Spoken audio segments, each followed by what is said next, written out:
بسم اللہ الرحمن الرحیم۔ السلام علیکم عزیز طلباء، امید ہے کہ آپ سب خیریت سے ہوں گے۔ Pakistan studies class 9 federal board کے یونٹ 2 اسٹیبلشمنٹ آف پاکستان کی 7ویں ویڈیو میں آپ کو خوش آمدید۔ پچھلی ویڈیو میں ہم نے سائمن کمیشن اور نہرو رپورٹ کا مطالعہ کیا تھا۔ ہم نے دیکھا کہ نہرو رپورٹ میں مسلمانوں کے کئی اہم سیاسی مطالبات کو نظر انداز کیا گیا، جس کی وجہ سے مسلم رہنماؤں نے اسے مسترد کر دیا۔ عزیز طلباء، آج ہم قائد اعظم محمد علی جناح کی سیاسی بصیرت کی ایک اہم مثال 14 نکات 1929 کا مطالعہ کریں گے۔ ہم جانیں گے کہ یہ نکات کن حالات میں پیش کیے گئے، ان کا مقصد کیا تھا اور انہوں نے برِ صغیر کے مسلمانوں کے سیاسی حقوق کے تحفظ میں کیا کردار ادا کیا۔ یہ موضوع امتحان کے نقطۂ نظر سے بھی انتہائی اہم ہے، اس لیے ہر نقطے کو توجہ سے سمجھیے تاکہ آپ اسے آسانی سے یاد بھی رکھ سکیں اور امتحان میں اعتماد کے ساتھ لکھ بھی سکیں۔ تو آئیے اپنی ویڈیو کا آغاز کرتے ہیں۔ سب سے پہلے background of the 14 points 1929، 14 نکات کا پس منظر۔ The Nehru report 1928 ignored the political rights of Muslims۔ Nehru report 1928 میں مسلمانوں کے سیاسی حقوق کو نظر انداز کیا گیا۔ نہرو رپورٹ میں ایسی تجاویز پیش کی گئیں جن سے مسلمانوں کو محسوس ہوا کہ ان کی الگ سیاسی شناخت اور بنیادی حقوق محفوظ نہیں رہیں گے۔ اسی وجہ سے مسلمانوں میں شدید تشویش پیدا ہوئی۔ مسلم لیڈرز ریجیکٹڈ دا نہرو رپورٹ۔ مسلم رہنماؤں نے نہرو رپورٹ کو مسترد کر دیا۔ مسلم رہنماؤں کا خیال تھا کہ یہ رپورٹ ان کے جائز مطالبات کو پورا نہیں کرتی، اس لیے انہوں نے اسے قبول کرنے سے انکار کر دیا۔ قائد اعظم محمد Ali Jinnah presented the 14 points in 1929۔ Quaid Azam محمد علی جناح نے 1929 میں اپنے 14 نکات پیش کیے۔ طلباء، مسلمانوں کے حقوق کے تحفظ کے لیے قائد اعظم نے 1929 میں اپنے مشہور 14 نکات پیش کیے۔ ان نکات میں مسلمانوں کے اہم آئینی اور سیاسی مطالبات کو واضح طور پر بیان کیا گیا۔ The 14 points protected the political, religious and constitutional rights of Muslims۔ ان نکات کا مقصد مسلمانوں کے سیاسی، مذہبی اور آئینی حقوق کا تحفظ تھا۔ ان نکات کا بنیادی مقصد یہ تھا کہ مستقبل کے کسی بھی آئین میں مسلمانوں کے حقوق اور مفادات کو مکمل تحفظ حاصل ہو۔ These points became the constitutional demands of Indian Muslims۔ یہ نکات برِ صغیر کے مسلمانوں کے آئینی مطالبات بن گئے۔ اس کے بعد مسلم لیگ نے انہی نکات کو اپنا آئینی منشور بنا لیا اور ہر آئینی مذاکرات میں انہی مطالبات کو پیش کیا۔ The 14 points provided a clear direction for the future political struggle of Muslims۔ 14 نکات نے مسلمانوں کی آئندہ سیاسی جدوجہد کو واضح سمت فراہم کی۔ طلباء، یہی وجہ ہے کہ 14 نکات کو تحریک پاکستان کی تاریخ میں ایک اہم سنگ میل سمجھا جاتا ہے، کیونکہ انہوں نے مسلمانوں کی آئندہ سیاسی جدوجہد کا واضح راستہ متعین کر دیا۔ نیکسٹ ہے پوائنٹس 1 and 2۔ 14 نکات میں سے پہلے 2 نکات۔ Provincial autonomy should be equally granted to all provinces۔ تمام صوبوں کو مساوی صوبائی خود مختاری دی جائے۔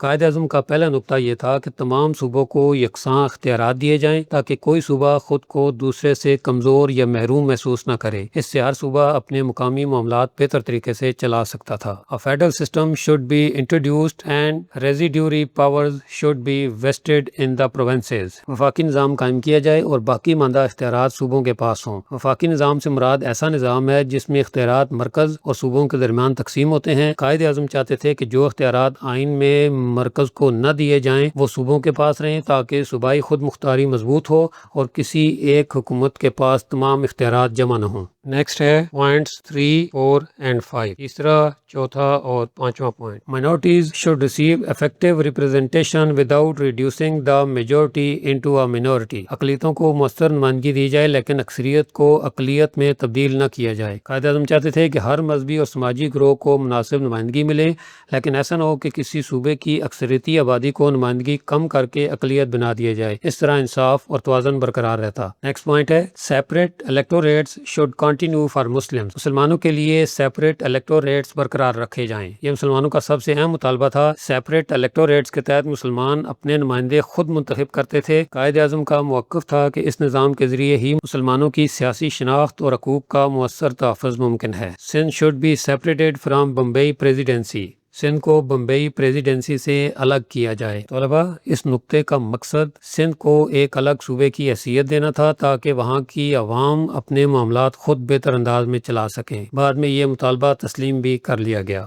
نیکسٹ ہے پوائنٹس 6، 7 and 8۔ چھٹا، 7واں اور 8واں point. Point number 6، reforms should be introduced in the north-west frontier province and Balochistan on the same basis as in other provinces. شمال مغربی سرحدی صوبے اور بلوچستان میں بھی دوسرے صوبوں کی طرح اصلاحات نافذ کی جائیں۔ اس وقت شمال مغربی سرحدی صوبہ موجودہ خیبر پختونخوا اور بلوچستان کو دوسرے صوبوں جیسی آئینی اور سیاسی حقوق حاصل نہیں تھے۔ قائد اعظم چاہتے تھے کہ ان دونوں علاقوں کو بھی برابر کے حقوق اور اصلاحات دی جائیں تاکہ پورے ہندوستان میں یکساں نظام قائم ہو۔ Full religious liberty should be guaranteed to all communities. تمام مذاہب کے ماننے والوں کو مکمل مذہبی آزادی دی جائے۔ قائد اعظم صرف مسلمانوں ہی نہیں بلکہ تمام مذہبی برادریوں کے حقوق کے حامی تھے۔ اس نقطے کا مطلب یہ ہے کہ ہر شخص کو اپنے مذہب پر عمل کرنے، عبادت کرنے اور اپنی مذہبی روایات کو آزادی کے ساتھ برقرار رکھنے کا حق حاصل ہونا چاہیے۔ No bill or resolution should be passed if 3/4 of the members of any community oppose it. اگر کسی برادری کے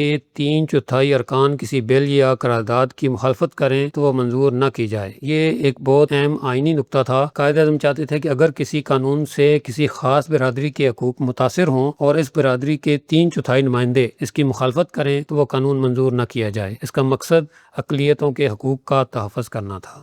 نیکسٹ ہے پوائنٹس 9, 10 and 11، 9واں، 10واں اور 11واں point. Muslims should have 1/3 representation in the central legislature. مرکزی قانون ساز اسمبلی میں مسلمانوں کو 1/3 نمائندگی دی جائے۔ طلباء، قائد اعظم کا مطالبہ تھا کہ مرکزی قانون ساز اسمبلی میں مسلمانوں کی نمائندگی کم از کم 1/3 ہو تاکہ قومی فیصلوں میں ان کی مؤثر شرکت یقینی بنائی جا سکے۔ 10واں پوائنٹ ہے adequate share should be given to Muslims in all services. تمام سرکاری ملازمتوں میں مسلمانوں کو مناسب حصہ دیا جائے۔ اس نقطے کا مقصد یہ تھا کہ مسلمانوں کو سرکاری اداروں اور ملازمتوں میں ان کا جائز حصہ ملے تاکہ انہیں ترقی کے مساوی مواقع حاصل ہوں اور کسی قسم کی ناانصافی نہ ہو۔ 11واں پوائنٹ تھا Muslim culture, language, religion, education and personal laws should be fully protected. مسلمانوں کی ثقافت، زبان، مذہب، تعلیم اور شخصی قوانین کا مکمل تحفظ کیا جائے۔ قائد اعظم چاہتے تھے کہ مسلمانوں کی مذہبی، تعلیمی اور ثقافتی شناخت ہر حال میں محفوظ رہے۔ اس لیے انہوں نے مطالبہ کیا کہ مسلمانوں کے مذہب، زبان، تعلیمی اداروں اور شخصی قوانین کو آئینی تحفظ دیا جائے۔ نیکسٹ ہے پوائنٹس 12, 13 and 14، 12واں، 13واں اور 14واں پوائنٹ۔ 12واں پوائنٹ ہے No cabinet at the center or in the provinces should be formed without at least 1/3 Muslim ministers. مرکز اور صوبوں کی کابینہ میں کم از کم 1/3 وزراء مسلمان ہوں۔ قائد اعظم چاہتے تھے کہ صرف قانون ساز اسمبلی ہی نہیں بلکہ حکومت کی کابینہ میں بھی مسلمانوں کو مناسب نمائندگی ملے۔ اس سے حکومت کے اہم فیصلوں میں مسلمانوں کی مؤثر شرکت یقینی بنائی جا سکتی تھی۔ 13واں پوائنٹ تھا The Constitution should not be amended without the consent of the federating units. وفاق میں شامل صوبوں کی رضامندی کے بغیر آئین میں کوئی ترمیم نہ کی جائے۔ اس نقطے کا مقصد صوبوں کے حقوق کا تحفظ کرنا تھا۔ قائد اعظم کا موقف تھا کہ اگر آئین میں تبدیلی کرنی ہو تو صرف مرکزی حکومت فیصلہ نہ کرے بلکہ تمام وفاقی اکائیوں کی رضامندی بھی ضروری ہو۔ اور لاسٹ پوائنٹ تھا adequate safeguards should be provided for the protection of Muslim rights and interest. مسلمانوں کے حقوق اور مفادات کے تحفظ کے لیے مؤثر ضمانتیں فراہم کی جائیں۔ طلباء، یہ آخری نقطہ دراصل پورے 14 نکات کا خلاصہ ہے۔ قائد اعظم چاہتے تھے کہ آئین میں ایسی واضح ضمانتیں موجود ہوں جن کے ذریعے مسلمانوں کے مذہبی، سیاسی، تعلیمی اور معاشرتی حقوق ہمیشہ محفوظ رہیں۔ نیکسٹ ہے امپورٹنس آف 14 پوائنٹس، 14 نکات کی اہمیت۔ The 14 points protected the political rights of Muslims. 14 نکات نے مسلمانوں کے سیاسی حقوق کے تحفظ کی ضمانت فراہم کی۔ ان نکات کا بنیادی مقصد یہی تھا کہ مستقبل کے آئین میں مسلمانوں کے سیاسی حقوق محفوظ رہیں اور انہیں کسی بھی سطح پر نظر انداز نہ کیا جائے۔ They became the constitutional demands of the Indian Muslims. یہ برصغیر کے مسلمانوں کے آئینی مطالبات بن گئے۔ اس کے بعد مسلم لیگ نے انہی نکات کو اپنا آئینی منشور بنایا اور ہر آئینی مذاکرات میں انہی مطالبات کو پیش کیا۔ They united Muslims under the leadership of Quaid Azam. ان نکات نے مسلمانوں کو قائد اعظم کی قیادت میں متحد کیا۔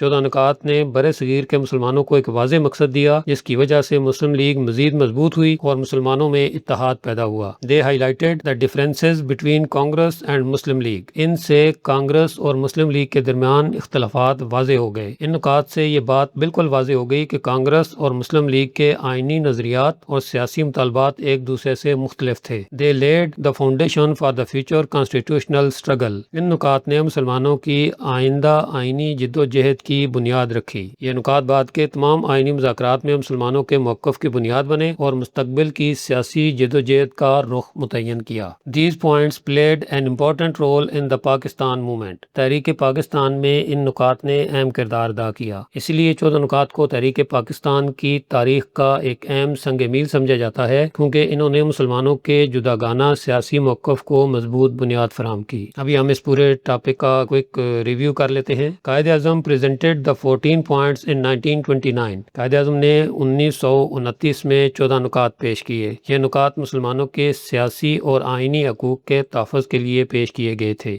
They were presented in response to the Nehru report. یہ نہرو رپورٹ کے جواب میں پیش کیے گئے۔ جب نہرو رپورٹ میں مسلمانوں کے مطالبات کو نظر انداز کیا گیا تو قائد اعظم نے ان کے متبادل کے طور پر 14 نکات پیش کیے۔ The points protected the political and constitutional rights of Muslims۔ ان نکات کا مقصد مسلمانوں کے سیاسی اور آئینی حقوق کا تحفظ تھا۔ ان میں مسلمانوں کی نمائندگی، مذہبی آزادی، صوبائی خود مختاری اور آئینی تحفظ جیسے اہم مطالبات شامل تھے۔ Separate electorates remained an important demand۔ Separate electorates مسلمانوں کا ایک اہم مطالبہ برقرار رکھا گیا۔ قائد اعظم کے نزدیک مسلمانوں کی سیاسی شناخت کے تحفظ کے لیے separate electorates بہت ضروری تھے۔ Provincial autonomy and religious freedom were emphasized۔ صوبائی خود مختاری اور مذہبی آزادی پر زور دیا گیا۔ 14 نکات میں تمام صوبوں کے حقوق اور ہر مذہب کے ماننے والوں کی آزادی کو اہمیت دی گئی۔ The 14 points became the foundation of future Muslim politics۔ 14 نکات مسلمانوں کی آئندہ سیاسی جد و جہد کی بنیاد بن گئے۔ بعد میں یہی نکات تحریک پاکستان کے اہم آئینی اصولوں میں شمار کیے گئے۔ عزیز طلباء،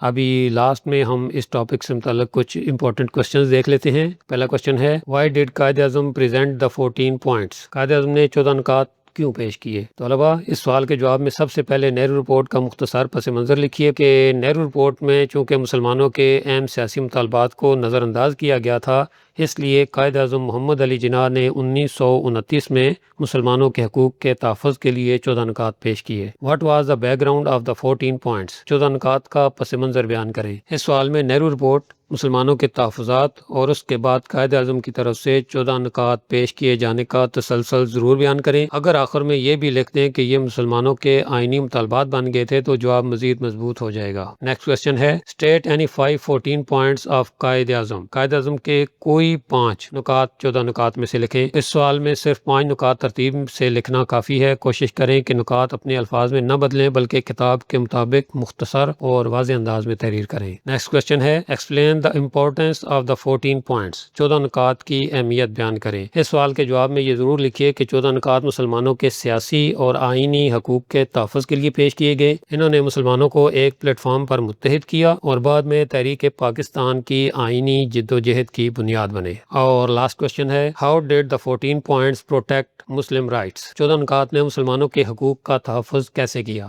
طلباء، اس سوال میں نمائندگی، سیپریٹ الیکٹوریٹس، صوبائی خود مختاری، مذہبی آزادی اور مسلمانوں کی ثقافت و تعلیم کے تحفظ جیسے نکات ضرور شامل کریں۔ یہی باتیں اس جواب کو مکمل اور امتحانی لحاظ سے مضبوط بنائیں گی۔ عزیز طلباء، آج کی ویڈیو میں ہم نے قائد اعظم محمد علی جناح کے 14 نکات 1929 کا تفصیل سے مطالعہ کیا۔ ہم نے جانا کہ یہ نکات کن حالات میں پیش کیے گئے، ان کا مقصد کیا تھا اور انہوں نے برِ صغیر کے مسلمانوں کے سیاسی، مذہبی اور آئینی حقوق کے تحفظ میں کیا کردار ادا کیا۔